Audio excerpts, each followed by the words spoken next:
Le ciel était gris de nuages. Il y passait des oies sauvages qui criaient la mort au passage, au-dessus des maisons, des quais. Leur chant triste entrait dans mon être et je croyais y reconnaître du Rainer Maria Rilke.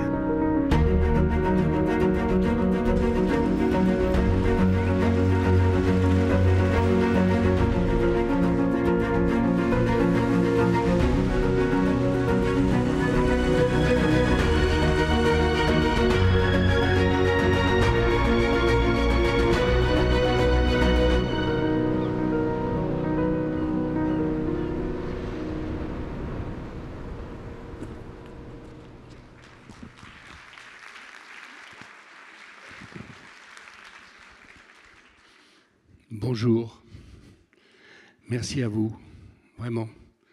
J'ai vu les queues en arrivant là. C'était à la fois dommage pour ceux qui attendent, mais un tel spectacle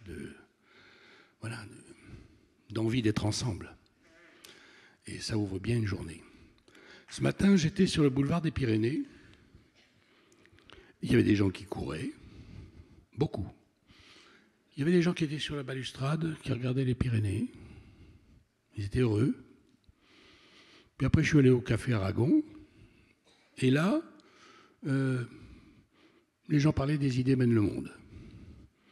Je me suis dit que Pau était une ville intéressante. C'était une belle matinée à Pau.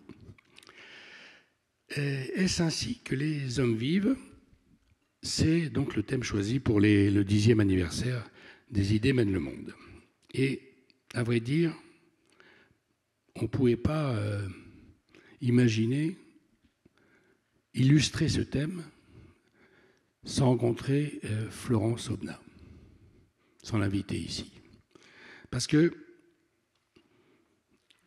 ce soit sur les terrains de guerre, en Europe, en Afrique, au Proche-Orient, c'est quelqu'un qui nous a accompagnés pendant toutes ces années, non seulement sur les terrains de guerre, mais dans les EHPAD.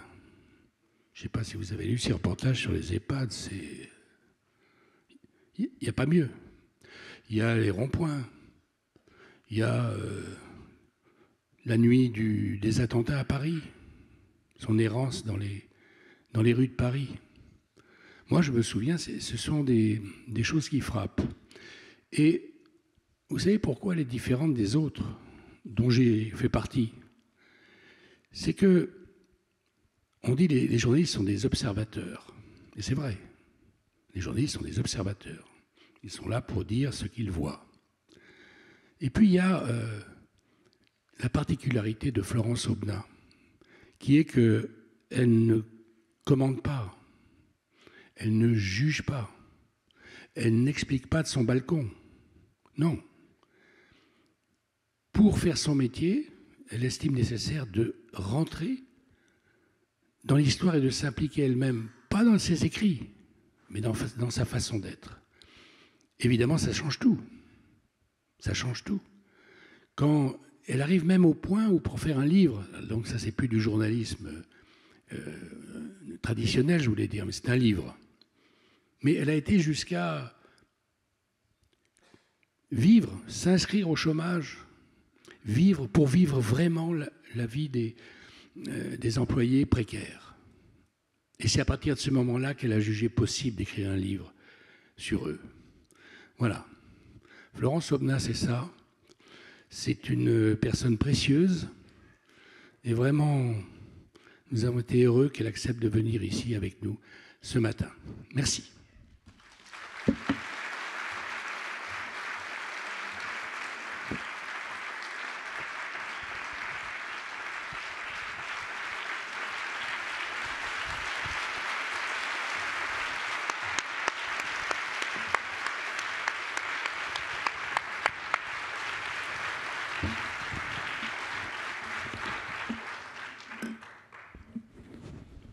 Merci et bonjour et merci vraiment d'être là. Non, merci de l'invitation, surtout. Franchement, je suis très contente d'être à Pau.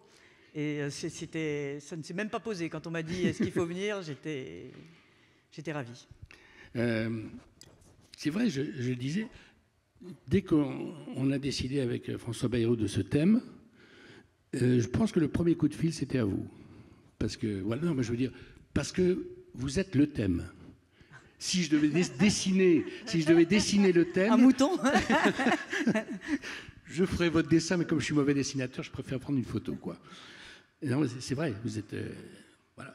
Pour tous ceux qui vous connaissent un peu ou qui vous ont lu, c'est-à-dire des millions de gens, voilà, c'est vous. Assassin qui mène le monde, c'est vous. C'est même étonnant que vous ayez ce lien charnel avec les gens. Je le dis sans... Mais dès qu'on publie les noms, vous savez, des gens qui vont venir, et à la lecture de votre nom, beaucoup de gens ont dit « je veux absolument être là ». Vous avez un lien qui n'est pas un lien de population à journaliste, même respecté, même tout ce qu'on veut, éminent, comme on dit. Non, vous avez un lien, pour un journaliste, c'est très très rare. Vous avez un lien particulier, presque personnel avec les gens qui vous suivent, qui vous lisent, qui vous connaissent pas personnellement, mais c'est très rare d'avoir un lien charnel. Il y a une petite raison quand même, hein. Donc je vais vous raconter, c'est vrai que le dernier livre que j'ai écrit, qui s'appelle L'inconnu de la Poste, et qui raconte un fait divers dans un tout petit village à côté de Nantua. Et donc la postière, donc la personne qui tient un poste, qui était une fille du pays, qui était très aimée, a été assassinée, et les gens se soupçonnent entre eux. C'est un tout petit village, il fallait savoir qu'elle était là à telle heure, etc. Et donc, j'arrive et je viens faire mon reportage. Et donc, je sonne aux portes. Donc, est-ce que vous imaginez une journaliste venant de Paris, sonnant aux portes d'un tout petit village en disant qui a tué la postière? À peu près, hein. Donc, me voilà, je sonne. C'est pas le sujet qu'on adore aborder comme ça, juste après le café. Et donc, je sonne à la porte. Donc, la porte s'ouvre. Les gens me regardent. Me disent, alors je suis journaliste, la porte commence à se refermer. Bon, ça reste entrouvert parce que je suis pas de la télé, mais bon, ça manque se refermer un peu plus quand je dis je viens de Paris, donc là c'est terrible. Et puis tout à coup, je vois les yeux qui se plissent. Donc les gens regardent comme ça. Je l'ai déjà vu, mais où? À la boucherie? Non. À quel endroit? Alors, premier cri, vous êtes Florence Artaud? Alors, j'ai dit non, elle est morte. Et alors, ensuite, la porte s'ouvre d'un coup et j'entends un grand cri en direction de la cuisine. Viens voir, il y a l'otage devant la porte. Donc, c'est sûr que ça crée du lien. Ah, bah, bien sûr.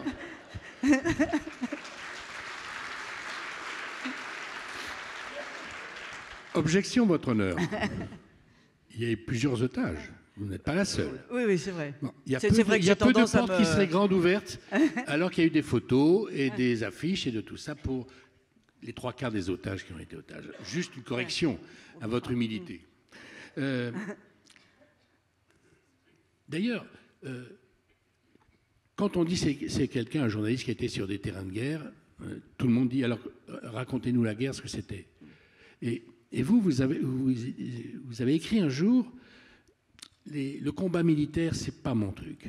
Moi, quand je relate une guerre, je m'intéresse aux gens qui subissent, qui vont combattre, mais je suis derrière les lignes. Mon sujet n'est pas tellement qui va gagner, l'affaire militaire, mais de comprendre et de pouvoir expliquer ce qu'est la vie des gens en guerre. C'est plus important d'avoir les civils que les militaires.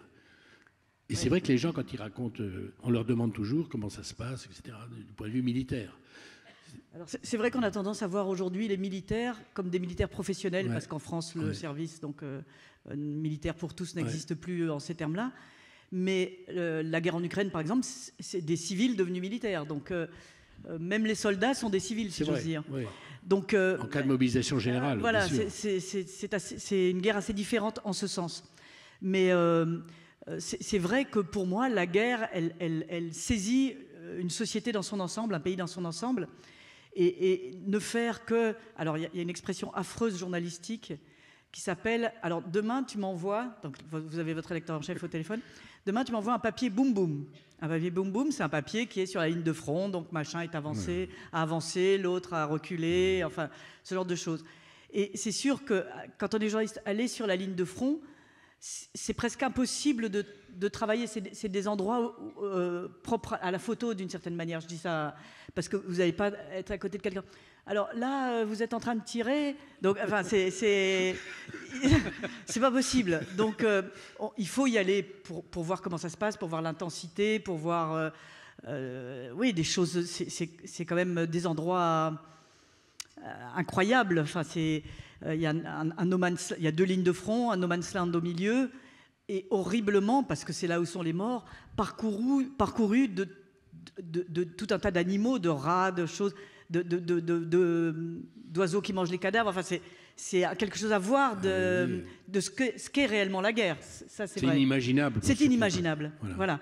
Et donc, de temps en temps, il faut s'en souvenir.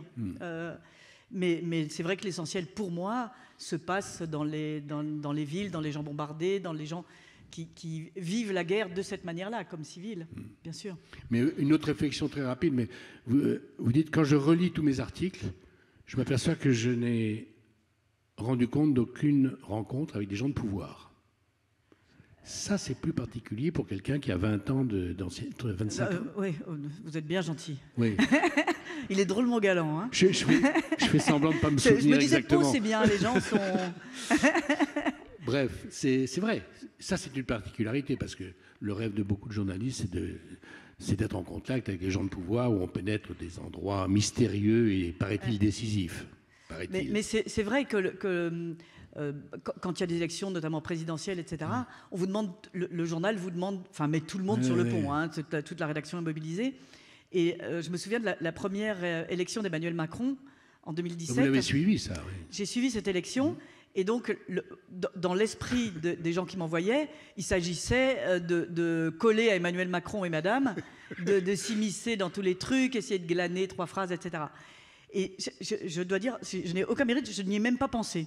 Je me suis dit, oh ben non, ça va, pour quelle barbe, il va falloir faire des convois et des trucs. Et donc, j'ai fait les gens. Après tout, dans élection, il y a électeurs, c'est nous. Donc, parlons des électeurs qui votent Macron, pourquoi ils sont là, qu'est-ce qu'ils viennent faire, etc. Et bien sûr, ça m'a passionné. Et donc, on voyait l'espoir à ce moment-là. Hein, oui, il y avait de l'enthousiasme. Il y avait de l'enthousiasme. Et ce qui était très, très impressionnant, c'est que quand on a... Vous savez, de temps en temps, je republie des articles sous format d'un livre. Et donc, du coup, vous avez un espèce de coup de rétro dans ce que vous avez publié depuis un certain nombre d'années. Et l'éditeur me dit, oh, le papier sur la campagne de Macron... est-ce qu'on le republie? Puis je le voyais qui se disait...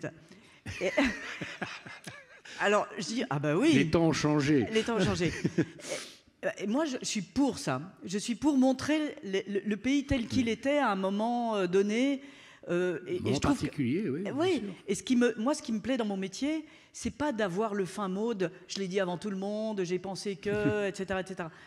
Moi, ce qui m'intéresse, c'est justement d'écrire sur des situations volatiles. On ne sait pas la fin du film, on est sur le fil comme un funambule, et on écrit ce qu'on voit. Et là, on y est bien obligé, parce qu'on ne savait même pas qu'il allait gagner à l'époque où j'ai écrit le papier. C'est un candidat en campagne, voilà. Oui. Oui. Il n'était même pas premier. favori des pronostics. Non, pas du tout, pas du tout.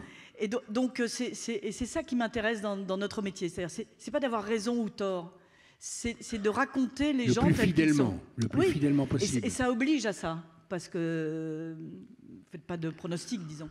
Alors, vous avez une vie, Florence Aubenas, en 3 temps, on va dire, comme certaines valses. Il y a partir et revenir, ça c'est classique. Beaucoup de gens partent et reviennent. Il y a même des chansons sur ce thème et des poèmes. Il y a partir, revenir et repartir. Bon, il y a pas mal de gens qui ont fait plusieurs départs. Et puis il y a partir, revenir et repartir des dizaines de fois. Alors là, c'est différent et ça s'appelle Florence Aubenas. C'est-à-dire que malgré tout ce que vous avez dit, là, il fallait y aller. Et là, je me demande, mais qu'est-ce qui a justifié cette espèce de gloutonnerie, j'allais dire, d'espèce de truc qui dépasse... je suis sûr que ça dépasse la pensée. Ça vient d'ailleurs. Cette volonté de... voilà, n'importe quelle occasion qui vous paraît intéressante et bonne, quand il faut partir, ça ne pose pas de problème, y compris quand on a été otage. Oui, alors là vous parlez des terrains difficiles. Alors c'est vrai quand je suis rentrée de captivité, donc ma famille m'a fait solennellement jurer de ne pas repartir.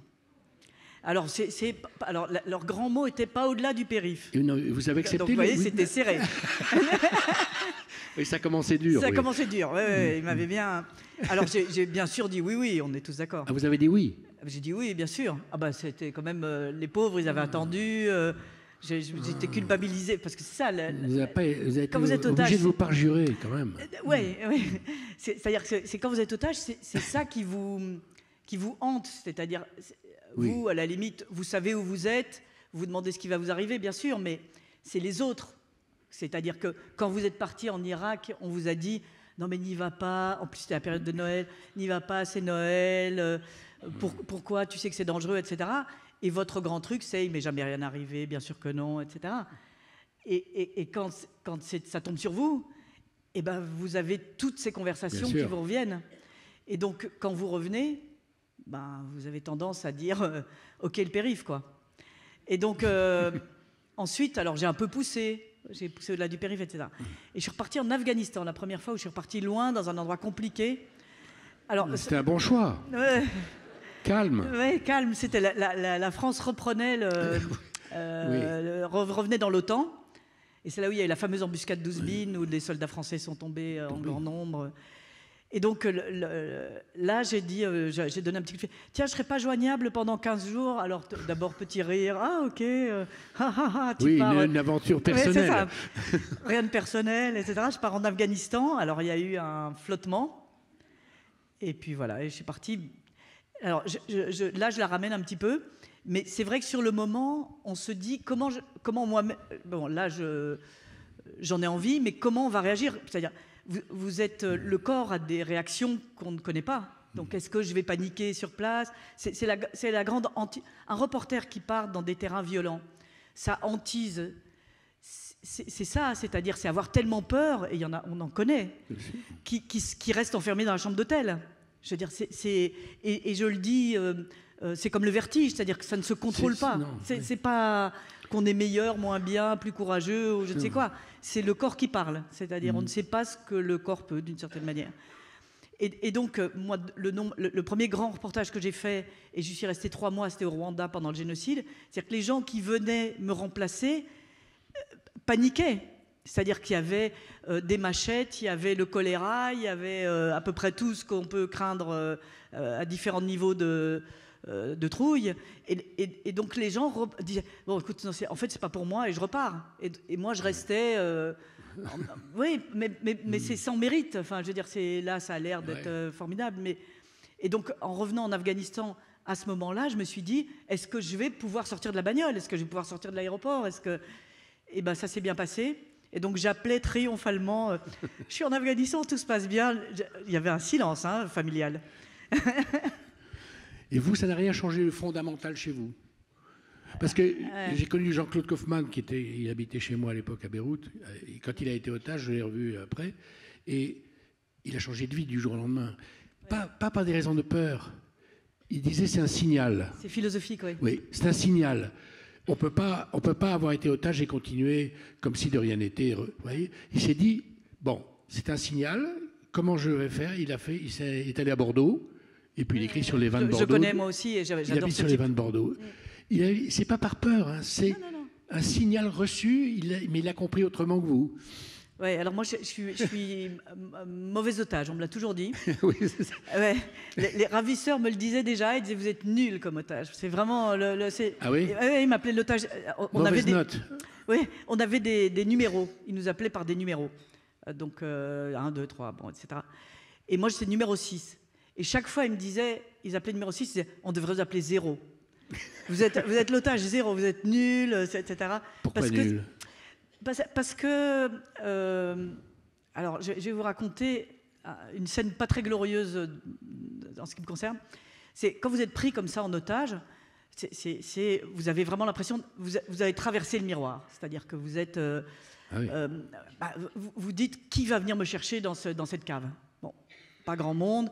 Et puis, sur le trajet qui vous amène à votre endroit vous allez être recluse, vous voyez les autres voitures, vous voyez les gens qui allument des cigarettes, c'est des scènes qui me restent, qui allument la radio, on était dans des embouteillages, je me disais, est-ce que je vais arriver à sauter, etc. Et vous voyez ça, et puis vous les voyez déjà s'éloigner de vous. Vous dites, plus jamais j'allumerai une cigarette, plus jamais j'allumerai la radio, ça y est, vous êtes parti ailleurs.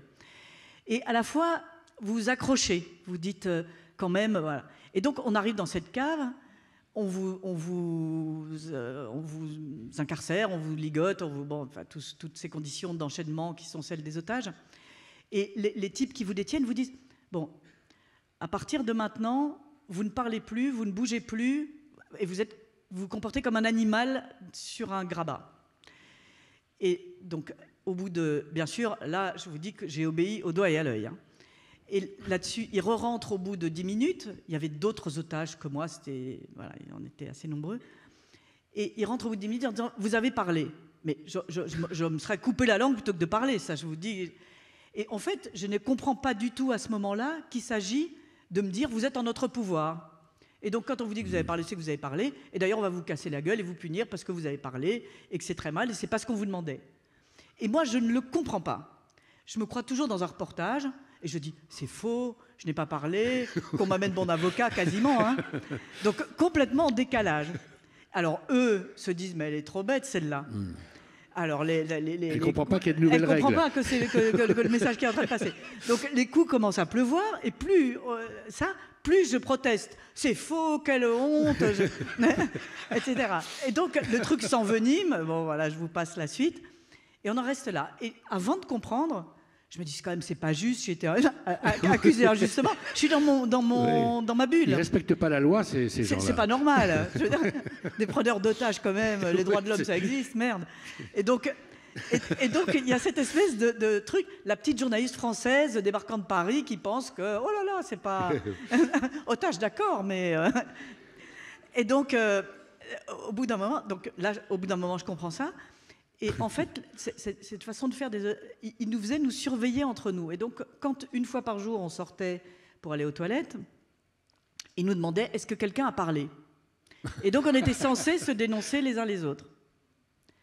Et si vous dénonciez, vous aviez quelque chose, alors je vais vous faire baver, c'est bientôt l'heure du déjeuner, un carré de vache qui rit. Et si vous ne dénonciez pas, vous étiez puni comme celui qui avait parlé. Donc c'était... voilà. Et alors, moi, forte de l'injustice que j'avais vécue, hein, on est bien d'accord, je leur dis, il faut dénoncer quelqu'un, et sans du tout... Mais quand j'y repense aujourd'hui, je me dis, mais quel aveuglement. Je leur dis, vous m'avez traité de menteuse, je n'ai pas à vous répondre. Oh là là. Oui, mais c'est absurde. C'est absurde. Enfin, je veux dire, c'est complètement en décalage. J'ai eu peur après, hein. Ils auraient pu se fâcher quand même. Hein. Ben, ils se sont fâchés, mais moi j'étais embringuée dans mon truc. Enfin, vous savez, on se raccroche à ce qu'on peut finalement. Et donc, au bout d'un moment, ils ont arrêté de me parler. Et donc, j'étais l'otage zéro. Donc voilà, il n'y a rien à en tirer, rien à en faire, etc. etc. Mais, alors, tous les gens se souviennent de ça à cause des affiches. Il y avait des affiches, des pancartes, tous les soirs à la télé. Il y avait le rappel avec les photos, etc. Donc, il y a tout ça. Mais quand vous êtes rentré, vous avez montré un calme incroyable. Je me souviens j'étais pas là, mais je me souviens des photos, des reportages qu'il y a eu. Et comme une légèreté. Alors vous avez dit exactement... alors, on dit comment ça s'est passé, etc. Alors, une vie dans une cave, c'est long à vivre, mais c'est rapide à raconter. On se dit, mais dites donc, c'est comme si elle sortait d'un salon, voilà, quelle était l'atmosphère, voilà. La cave. Et là, les gens passent à une deuxième chose. Elle est otage, mais elle sort de là, comme quand vous êtes rentré, c'est-à-dire, et avec un humour incroyablement fin. Et on s'est dit, elle n'a pas été détruite, etc. Et on s'est mis on a changé de regard sur vous, on s'est mis à vous aimer, on a commencé de vous aimer, c'est ça que je veux dire. Vous voyez, votre arrivée a été aussi importante que le fait que vous ayez été otage. C'est pour ça qu'il y a une différence qui est dans la tête des gens. Mais je pense que vous l'avez dit vous-même, c'est-à-dire j'ose pas dire, ça dépend comment on vous casse. C'est horrible à dire. Ouais. Quand on vous casse que physiquement, ce qui était mon cas, parce qu'on est maltraité, hein, je veux dire, on va pas... Oui. J'imagine. Ouais, on est Quand très on est maltraité. zéro, Très maltraité, quand on a très zéro, maltraité. On est très maltraité, on a très faim, on est battu, on a tout ce qu'on imagine. Mais si la tête reste là, alors là encore, on peut. J'étais en Irak, j'étais loin de chez moi. Quand je suis rentrée, j'ai retrouvé ma vie intacte, mes amis, mon travail, mon appartement. Je comprends, mais alors, ça va sembler très particulier, qu'on puisse être davantage brisé, c'est-à-dire intimement brisé, par vous êtes cambriolé chez vous, on vous saucissonne dans votre salon, parce qu'on a brisé votre intimité, par exemple, ou pour d'autres raisons. Là, je vous dis, ça s'est passé loin. C'était une période de ma vie où j'ai pu le supporter aussi. Peut-être qu'il y a des périodes où on est plus ou moins d'attaque. Mais vous avez supporté ça comme une parenthèse, c'est ça que je veux dire, non? C'est ça. Hein? Ouais. Vous avez accepté que c'était une parenthèse et que... Quand j'y étais, j'ai accepté d'être là en me disant, je suis journaliste, je savais où je mettais les pieds. C'est-à-dire, à aucun moment, je me suis dit, mais qu'est-ce que je suis allé faire là? J'aurais pas dû, je regrette, etc., etc. C'est-à-dire que... J'ose pas dire que c'est un accident professionnel, mais il y a de ça. Le maçon tombe de l'échelle, le journaliste peut avoir des accidents de guerre, celui-là comme un autre. Et je dois vous dire que le journaliste de Libération, à l'époque j'étais à Libération, que je connais et qui était le plus brisé dans son métier, c'était sur l'autoroute Toulouse-Lourdes. Et il s'est réveillé, il parlait espagnol. Donc, et il est resté lourdement handicapé, etc. Donc, ce qui vous casse, c'est pas forcément loin.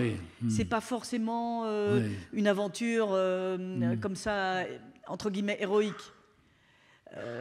Donc, je pense que tout ça est assez complexe.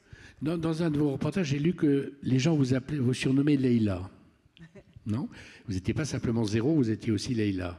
Est-ce que ce nom est revenu de temps en temps dans le nom qu'on vous avait accordé? Non. Non. C'est plutôt Leïla, c'était premier jour, et ensuite c'était numéro 6. Donc ah oui. Donc ça, c'est numéro 6. Ça, c'est pas inscrit dans les 157 journées. Non. Alors, votre dernier livre, c'est Ici et ailleurs, et j'ai trouvé d'abord que c'était un très beau titre. Franchement, j'y peux rien, c'est l'éditeur. Oui, ben, c'est quand même un beau titre. C'est quand même un beau titre. Oui. Vous n'êtes pas seul à recevoir les. Bon, et j'ai trouvé ça bien pour deux raisons. D'abord, je trouve que c'est un résumé poétique de votre vie. Et deuxièmement, on va en reparler juste après, mais j'ai l'impression que vous-même, ce n'est pas un titre résumant des reportages, c'est que vous êtes ici et ailleurs, dans votre intimité, dans votre tête, de manière personnelle. Et quand on le lit avec ce double, comme je l'ai lu, avec ce double sentiment, ça donne du poids différent aux mots qui sont dedans. Alors, premièrement, ici ailleurs, on l'a dit, vous avez parcouru beaucoup d'endroits. Pourquoi l'éditeur, vous avez accepté, disons, que l'éditeur mette ce titre, si j'ose dire? Pour la raison que vous venez d'évoquer. C'est-à-dire que l'ici et l'ailleurs, on ne sait jamais ce qui est ici et ce qui est ailleurs.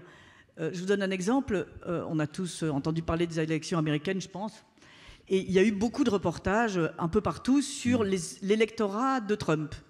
Donc cette Amérique, comme ça, j'aime pas le mot l'Amérique profonde, mais l'Amérique comme ça, des territoires éloignés de Washington, non urbaines, et qui étaient ces Américains qui votent Trump et tout ça. Quand il y a eu... Donc, et ça nous a paru normal de les faire. Nous, journalistes, s'entend. Quand il y a ici les gilets jaunes, il y a eu une grande gêne des journalistes à traiter ce sujet. Et moi, je me souviens, je partais faire un reportage...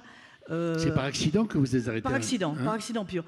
J'allais faire un reportage sur les inondations à côté de Marmande. Et donc, je vais là, j'arrive à un rond-point, embouteillage. Je me dis, c'est pas vrai, je pars de Paris... Je me cogne un embouteillage à Marmande, c'est quand même le meilleur. Puis ça klaxonnait, visiblement les gens y étaient déjà depuis un bon moment. Je me dis, c'est pas vrai, j'ai rendez-vous avec le maire de tel village pour les inondations. Voilà, je commence à ronchonner façon Paris rive gauche.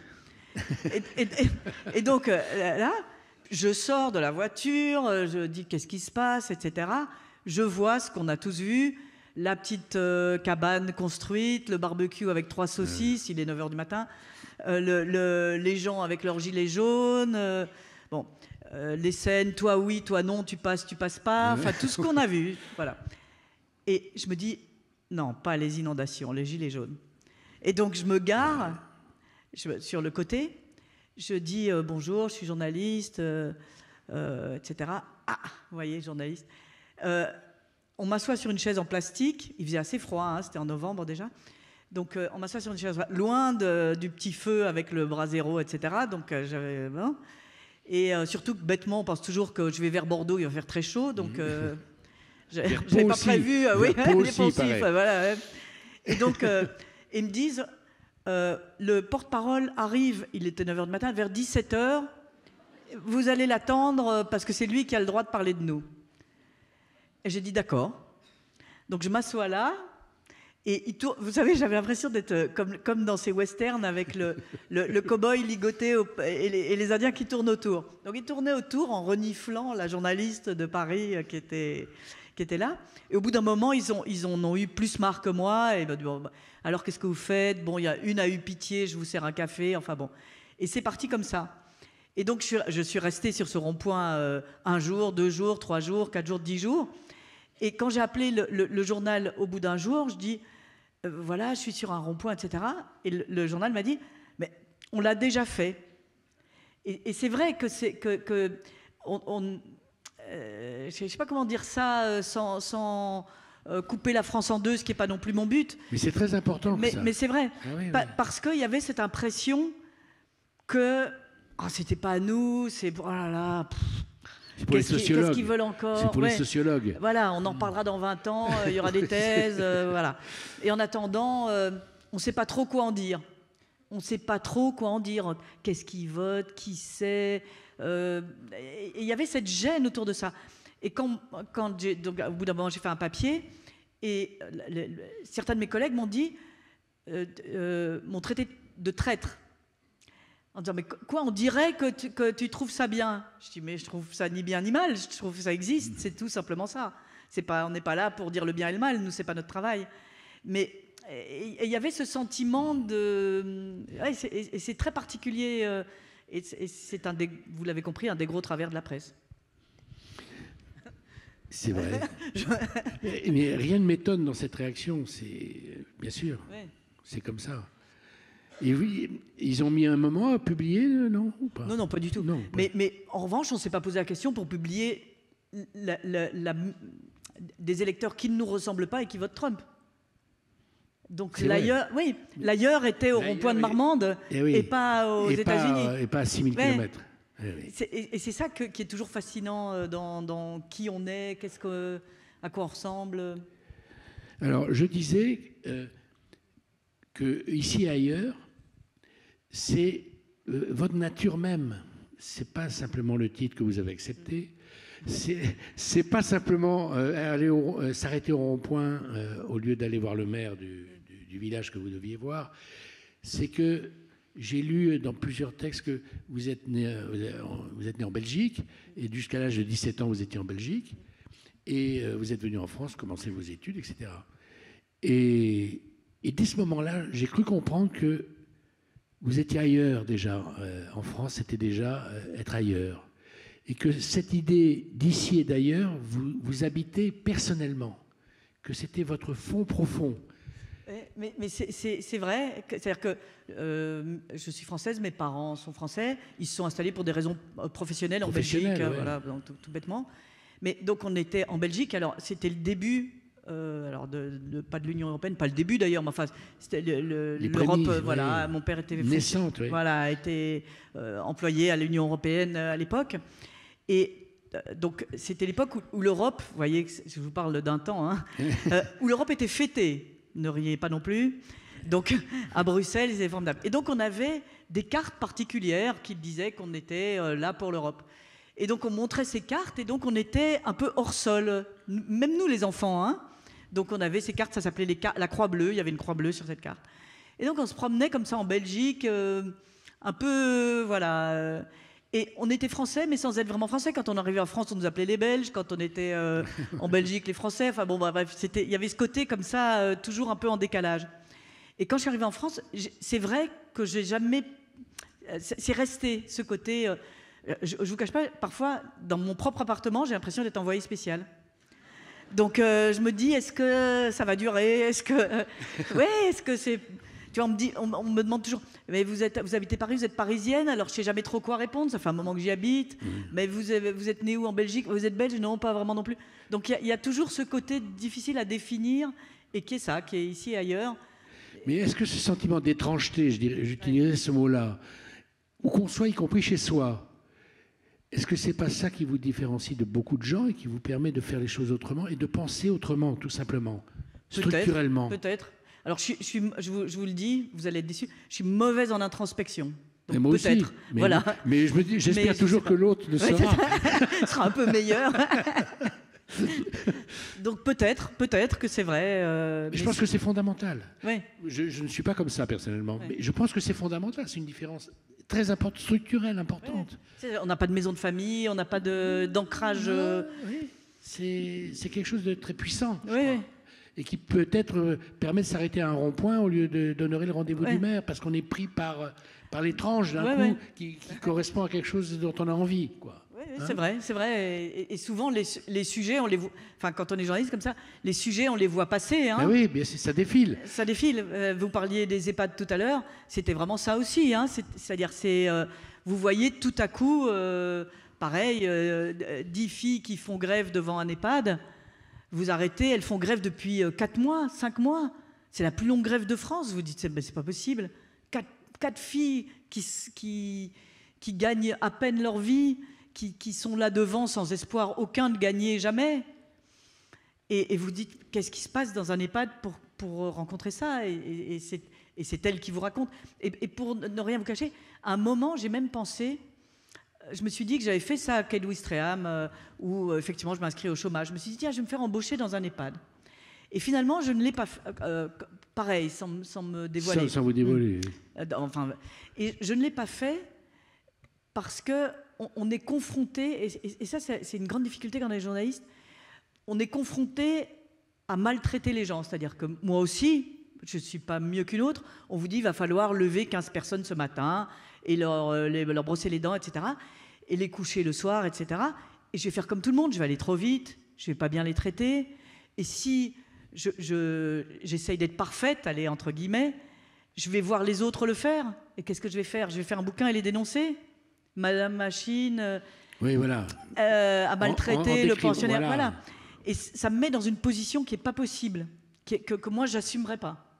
Et donc, je me suis dit, il faut qu'elle le raconte elle-même. Et ces femmes qui étaient devant cet EHPAD, et parmi ces femmes, des hommes étaient des femmes. Hein, enfin, je veux dire, il y avait un employé homme. Et donc, on disait les filles, il y allait comme tout le monde. Hein. Et donc, ouais, c'était très sympathique pour ça. Et donc, elle le disait, on ne les met pas au lit, on les jette. Et c'est elle qui le disait.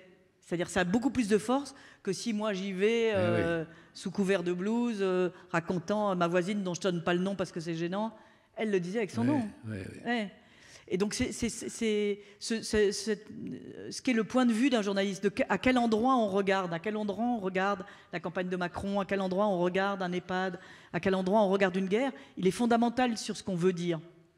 Et mais ce qui est frappant, pour suivre ce que vous venez de dire, vous avez 2 principes. On va parler du premier d'abord. C'est celui-là. C'est-à-dire que vous n'êtes pas quelqu'un observateur.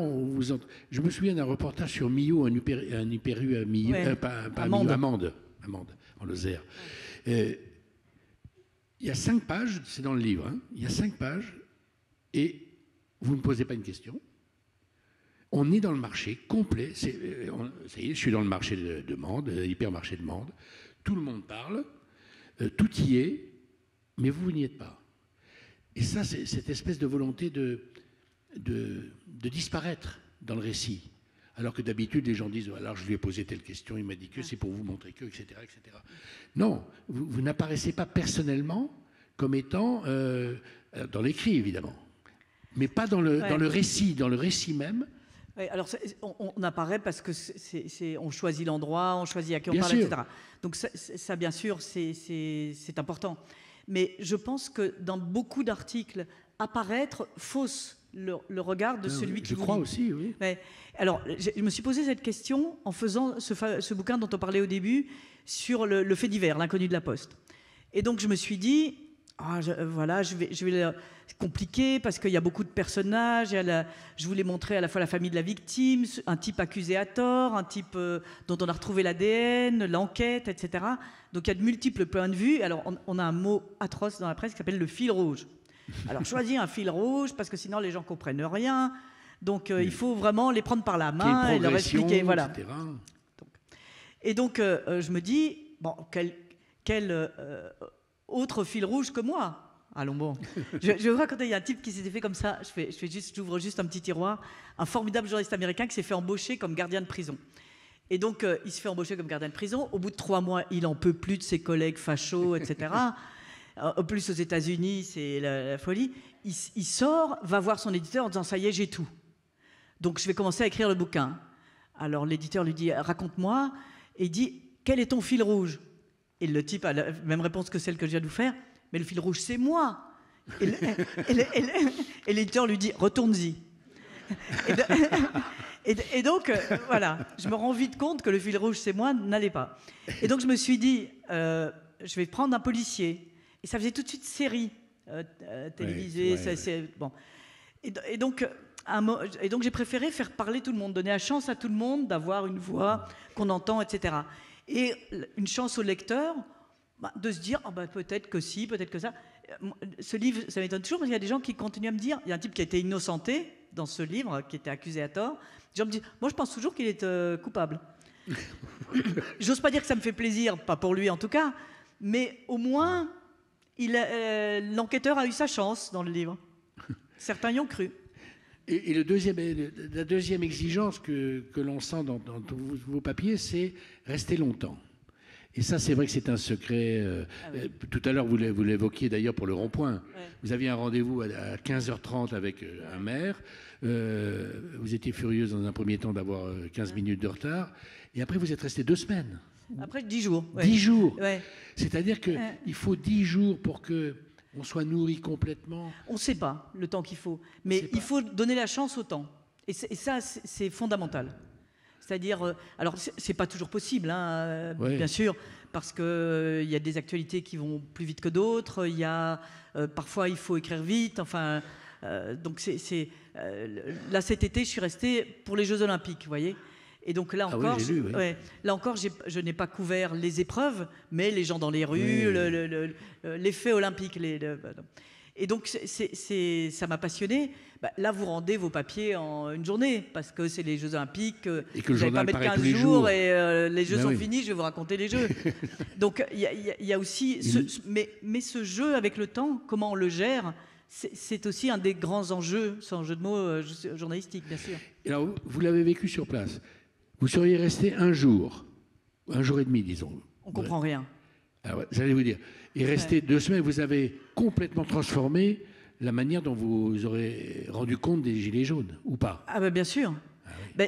Déjà parce que les gens... Alors, pour qu'on comprenne bien la valeur du temps. Bien sûr. Alors, il y a vous, et la façon dont vous voyez les choses, et il y a eux. C'est-à-dire que les premiers jours... les gens oui, il y a une distance, les gens ne sont pas ravis, etc. Je vous donne un exemple. Au bout de 4 jours, ils décident de faire une action. Alors, l'action consiste à traverser le rond-point, aller au Leclerc d'en face. Alors, on va faire un gros coup, etc. Je me dis, bon, qu'est-ce qu'ils vont mettre le feu au Leclerc, un gros coup en face, etc. Et alors, là, c'était assez charmant parce qu'ils disent, on va faire un gros coup. Alors, tout le monde dit, ah ouais, mais rien d'illégal parce qu'il y a ma nièce qui travaille, je veux pas d'ennui. Non, enfin bon. Donc ça, les gens, ok, un gros coup, mais enfin bon, faut pas exagérer non plus. Alors qu'est-ce qu'on va faire comme gros coup qui mette personne en danger, etc. Finalement, le gros coup consiste à, on rentre, on enlève les gilets jaunes, on rentre, on remplit les caddies, et puis on les laisse à la caisse sans payer, et en criant pas de Noël pour les gilets jaunes. Vous voyez le gros coup. Donc, à part emmerder le type qui va remettre en rayon, c'est pas non plus, voilà, c'est pas non plus dingue. Mais c'était le gros coup de mes 10 jours. Alors je me dis, il faut quand même que j'y aille. Donc on rentre tous dans le truc. Et là, les gens commencent à me raconter, et c'est ce que j'ai raconté dans l'article, les gens commencent à me raconter en disant, alors là, moi, je vais mettre dans le caddie, puisqu'on ne va pas le payer, qu'on ne va pas le prendre, etc., tout ce que je ne mettrai jamais. Ce qu'il y a de mieux. Oui, ce que je ne mettrai pas. Il y a de mieux, je ne sais pas, mais... Alors, il y en a un qui a mis... je mets que de la marque. Alors, que des yaourts Danone, que du Nutella, que du... Voilà. L'autre qui dit, je mets les jouets que voudraient les enfants, mais que je ne leur offrirai pas. Et il y a le type qui a mis que des sous-vêtements féminins. Donc, ça reste des appréciations personnelles. Ce que vous dites, c'est formidable. Vous vous rendez compte ou pas? C'est très peu fait dans la presse. Le temps, comprendre la valeur du temps, et que pour refléter une situation, si on ne comprend pas que la condition, c'est qu'on soit dans la réception même, parmi eux, on rate des choses qui sont finalement un truc formidable, c'est-à-dire l'essence même de ce qu'étaient les gens qui occupaient ces ronds-points. Alors, oui, et souvent on me dit, vous parlez des invisibles. Alors, c'est la part des rêves, c'est formidable. Oui, c'est ça, mais c'est extraordinaire. Et alors, je déteste cette expression, les invisibles, parce qu'ils ne sont pas invisibles du tout, c'est même les plus nombreux. Donc, donc je dis, on voyait que. Voilà, on voit que, mais c'est soi-disant des invisibles. Et tout le monde a quelqu'un en EHPAD, donc mais c'est un vrai... Et donc, mon but à moi est d'être parmi eux et moi l'invisible. C'est-à-dire que finalement, on se dissout dans la... renverser les rôles. On se dissout dans la situation, en fait. Et alors, vous dites quelque chose d'intéressant aussi dans ce livre, je ne sais plus à quelle occasion. Ce que vous aimez par-dessus tout, ce sont être dans une histoire, mais dont surtout on ne connaisse pas la fin. Voilà, c'est ça. J'ai trouvé ça une intuition vraiment intéressante et différente. Ça vous on demande souvent aux journalistes de pronostiquer qui va gagner, comment ça... Et vous, non, au contraire. C'est quelque chose dont vous préférez vous éloigner au moment du reportage. Oui, mais c'est vrai. Alors, vous m'avez entendu, donc vous savez que j'ai une petite tendance à pérorer. Ça me limite. C'est-à-dire que quand vous ne connaissez pas la fin, vous en rabattez un peu, quoi. C'est-à-dire que vous n'allez pas vous lancer Si vous voulez connaître le résultat des élections, à mon avis, il faut en général écouter l'inverse de ce que je vous dis, parce que je suis très, très mauvaise... mes intuitions sont très mauvaises en géopolitique, en etc. Parce que je pense qu'il faut rester dans la situation. Le reportage, c'est ça. Enfin, pour moi, le reportage, c'est ça. C'est-à-dire, c'est embarquer les gens avec vous dans une situation, monter avec moi dans la voiture au rond-point, s'arrêter, être à un endroit où vous ne sauriez pas, et je vous montre ce qui s'y passe, dans une forme de réalité, en tout cas. Moi, c'est ça mon but. C'est pas de vous expliquer le monde ou de vous dire comment ça va se passer demain. Pas du tout. Et donc, le reportage, c'est ça. C'est une situation donnée à un moment donné. Est-ce que vous, au bout de tout ça, on va dire, sans faire de pronostic, je peux le faire, mais... est-ce que vous serez tenté un jour par une signature? C'est-à-dire apparaître en dehors des reportages et de signer quelque chose de votre nom. Je ne comprends pas ce que ça veut dire. Au lieu de raconter les autres... Me raconter? Pas vous raconter. Signer quelque chose de ce que vous tirez, de ce que vous faites, c'est-à-dire signer par vous. J'ai l'impression de le faire vous dans signez, le journal. Mais signez autrement. Moi, je suis comblée. Vous êtes comblée. J'adore ce métier. Pour vous dire... jusqu'où va... C'est de la perversité à un certain moment. Hein. Ouais. Là, il y avait... vous savez, c'est souvent... Enfin, la plupart des choses que j'ai faites dans le cadre de mon métier, c'était ça. C'est qu'à un moment, vous êtes assise, vous êtes au service d'information générale, donc vous faites les faits divers, les manifestations, tout ça. J'adore faire ça. Hein. Et à un moment, on dit « Ah, panique, il n'y a plus personne au Rwanda, il a fallu rapatrier le type. Qui est-ce qui veut y aller ?» Alors, c'est alerte à l'ensemble de la rédaction et plus simplement au service international ou aux spécialistes, parce que, voilà... C'est le mois d'août, en plus. C'est le mois de juillet. Et donc, vous ne savez pas pourquoi vous voyez ça. Et vous dites « C'est vraiment ma main ?» Oui, c'est vraiment ma main. Donc, non, c'est vrai, vous êtes sérieuse, et c'est vrai, c'est vrai. Donc...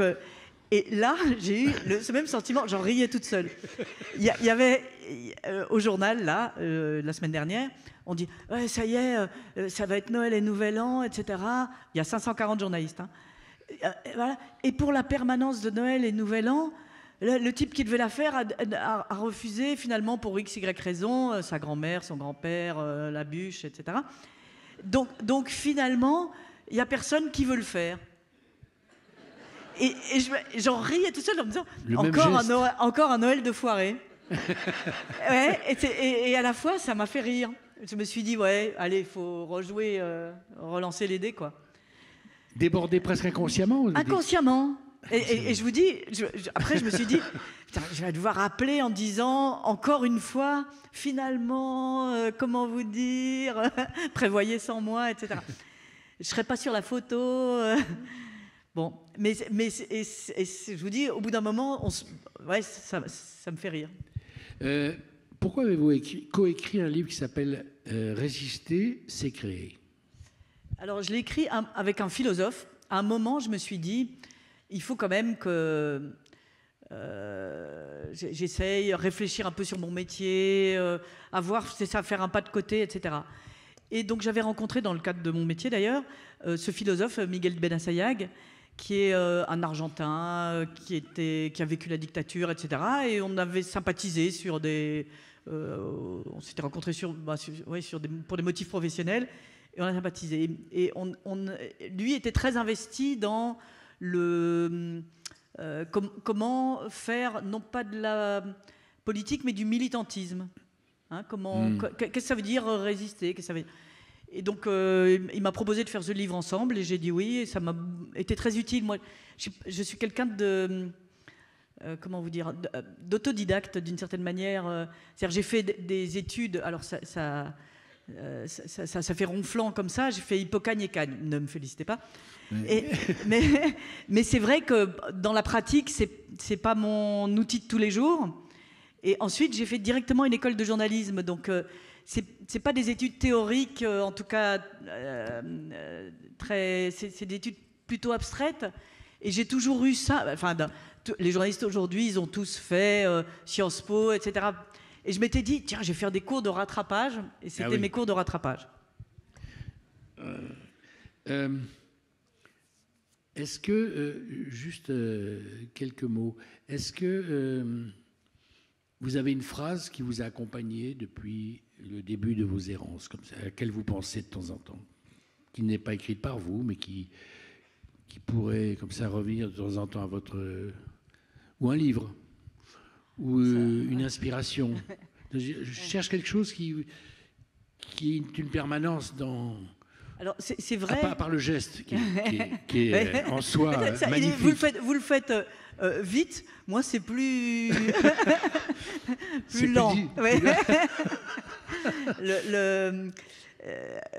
C'est vrai, c'est plus une méthode qu'un livre ou quelque chose qui serait... Parce que des livres que j'adore, j'en change tout le temps, et des phrases qui m'accompagnent, j'en change aussi beaucoup. Et je pense que chaque période de la vie a ses livres, on n'aime pas toujours la même chose de la même manière, etc. Mais c'est vrai que quand je pars quelque part, la plupart du temps, je préfère partir avec des romans qu'avec des livres de géopolitique. Ah oui. J'ai Le Petit Futé Irak. Indispensable. Voilà, indispensable. Qui c'est en général voilà, rien, c'est ça. Je me souviens quand je suis partie dans les Balkans, je suis partie avec un auteur que j'adore, qui est Ivo Andrić, qui est cet auteur... Vous ne le connaissez pas? C'est ma petite... Oui. Ivo Andrić, qui est un auteur qui a eu le prix Nobel en 61 et qui a écrit sur les Balkans, notamment un bouquin extraordinaire qui s'appelle Un pont sur la Drina, et qui raconte les différentes communautés qui peuplent les Balkans. Et quand on lit ça, on comprend la guerre bien plus. Ça parle le pont a été construit, je crois, en 1800 ou quelque chose comme ça. Ça raconte cette période, et vous le compreniez bien mieux que qu'en lisant des articles de journaux ou de la doc, etc. Je pars pas du tout avec de la documentation ou des choses comme ça, quoi. Donc vous n'avez pas comme ça une référence qui vous poursuit depuis quelque temps, non? Vous le dites pas, de toute façon. Non, c'est vrai. Une dernière question. Qu'est-ce qu'il y a sur votre fond d'ordinateur? Je pourrais le prouver. Hein, je l'ai. On vous croit sans preuve. Ouais. On fait confiance. Ouais. C'est la photo d'une route. Il y a, vous savez, la Beat Génération aux États-Unis. Donc il y a ce fameux bouquin de Kerouac sur la route. Sûr, évidemment. Il y avait une photo de cette route, d'une route qu'il a prise. Et c'est ma photo de fond d'écran. Depuis combien de temps? Toujours? Non, pas toujours. Non. Depuis une dizaine d'années, 10-12 ans. Et pourquoi vous le mettez en fond? Vous avez besoin qu'elle vous apparaisse? Ah ouais, elle me plaît. Ah bon? Elle me plaît.